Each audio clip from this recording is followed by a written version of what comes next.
सुग्रीव से मित्रता के बाद श्री राम सुग्रीव और बाली के बल और पराक्रम के बारे में पूछते हैं कि आप दोनों के बीच ऐसा क्या हुआ था कि दोनों एक दूसरे के शत्रु बन गए। तब सुग्रीव अपने और बाली के बीच स्नेह और शत्रुता के बारे में विस्तार से बताते हैं। अगले ही दिन सुग्रीव जाकर बाली को युद्ध के लिए ललकारता है। ललकार सुनकर बाली बाहर आता है और क्रोधवश गरज कर कहता है, तू फिर आ गया, आज तेरा काल निकट है। यह कहकर दोनों में युद्ध आरंभ हो जाता है।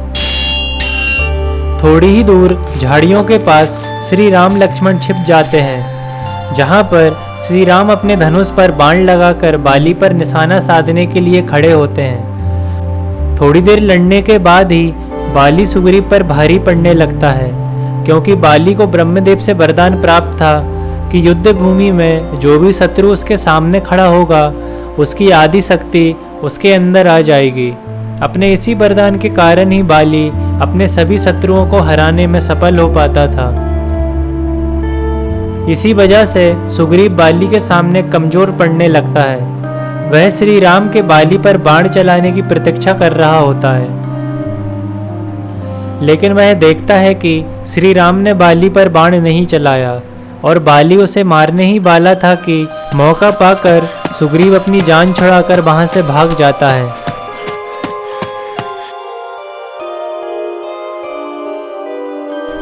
जब श्री राम लक्ष्मण सुग्रीव के पास जाकर उसका हाल पूछते हैं, तब सुग्रीव श्री राम से शिकायत करता है कि आपने मेरे साथ छल किया है। जब मैं बाली से युद्ध कर रहा था तब आपने बाण क्यों नहीं चलाया? यदि मैं थोड़ी देर और उसके साथ लड़ता तो अपने प्राणों को खो देता। तब श्री राम सुग्रीव को समझाते हुए कहते हैं कि हे मित्र, आपकी शिकायत उचित है, लेकिन आप और बाली दोनों सगे भाई हैं, जिससे आप दोनों का रंग, रूप, वेशभूषा एक जैसी है। इसलिए मैं आप में और बाली में भेद नहीं कर पाया, और इसी भय के कारण कि कहीं मेरा बाण बाली के जगह आपको न लग जाए तो मैंने बाण नहीं चलाया।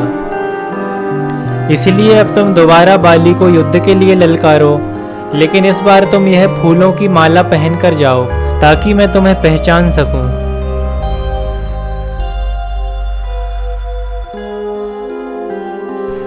कुछ ही समय बाद सुग्रीव बाली के दरबार पर जाकर उसे फिर से ललकारने लगता है। सुग्रीव की ललकार सुनकर बाली आग बबूला होकर निकलता है और बोलता है, आज तुझे मेरे हाथों से कोई नहीं बचा सकता। दोनों में फिर से युद्ध शुरू हो जाता है।